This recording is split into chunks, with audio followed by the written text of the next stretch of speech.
അസ്സലാമു അലൈക്കും വറഹ്മത്തുള്ളാഹി. അൽഹംദുലില്ലാഹി റബ്ബിൽ ആലമീൻ. വസ്സലാത്തു വസ്സലാമു അലാ അഷ്റഫിൽ മുർസലീൻ വഅലാ ആലിഹി വസഹ്ബിഹി വസല്ലം. ഇർഹമൂ മൻ ഫിൽ അർളി യർഹമുക്കും മൻ ഫിസ് സമാ. ഭൂമിയിലുള്ളവരോട് നിങ്ങൾ കാരുണ്യം ചെയ്താൽ ആകാശത്തിൻ്റെ അധിപനായ അല്ലാഹു റബ്ബുൽ ഇസ്സത്തും നിങ്ങളോടും കാരുണ്യം ചെയ്യുന്നതാണ്.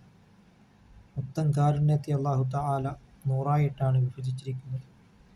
അതിൽ 99 പരലോകത്തേക്ക് വേണ്ടി, ആഖിറത്തിലേക്ക് വേണ്ടിയാണ് അല്ലാഹു തആല ഒരുക്കി വച്ചിരിക്കുന്നത്. ഒരൊറ്റ ഒരു കാരുണ്യം വെച്ചാണ് മാതാവ് മക്കളോട് ചെയ്യുന്ന കാരുണ്യം, പിതാവ് മക്കളോട് ചെയ്യുന്ന കാരുണ്യം, തള്ളപ്പക്ഷികൾ അതിൻ്റെ കുഞ്ഞുങ്ങളോട് ചെയ്യുന്ന കാരുണ്യം, അവകളെല്ലാം ഒരൊറ്റ ഒരു കാരുണ്യം മാത്രമാണ്. അതുകൊണ്ട് നാം ഒരു സഹോദരനെ സഹായിക്കുന്ന കാലത്തോളം അല്ലാഹു തആലയും അവനെയും സഹായിക്കുന്നതാണ്. അതുകൊണ്ട് നാം നമ്മുടെ സമ്പത്ത് കൊണ്ടും ആരോഗ്യം കൊണ്ടും നാം മറ്റുള്ളവർക്ക് കാരുണ്യങ്ങൾ ചെയ്യുക. അങ്ങനെ നാം അള്ളാഹുവിലേക്ക് നാം മടങ്ങുകയും ചെയ്യുക. വമാ അർസൽനാക ഇല്ലാ റഹ്മത്തൽ ലിൽ ആലമീൻ.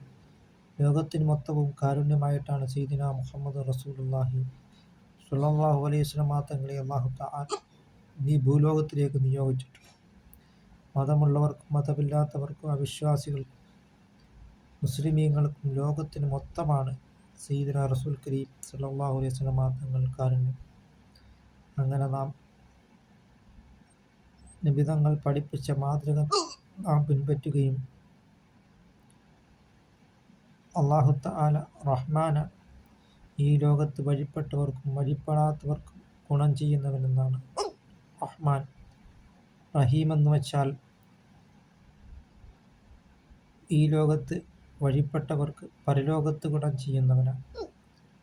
അല്ലാഹു തആല അള്ളാഹുവിൻ്റെ റഹ്മത്ത് കിട്ടുന്നവരുടെ കൂട്ടത്തിൽ അല്ലാഹു തആല നമ്മളെ ഉൾപ്പെടുത്തുകയും ചെയ്യുമാറാകട്ടെ.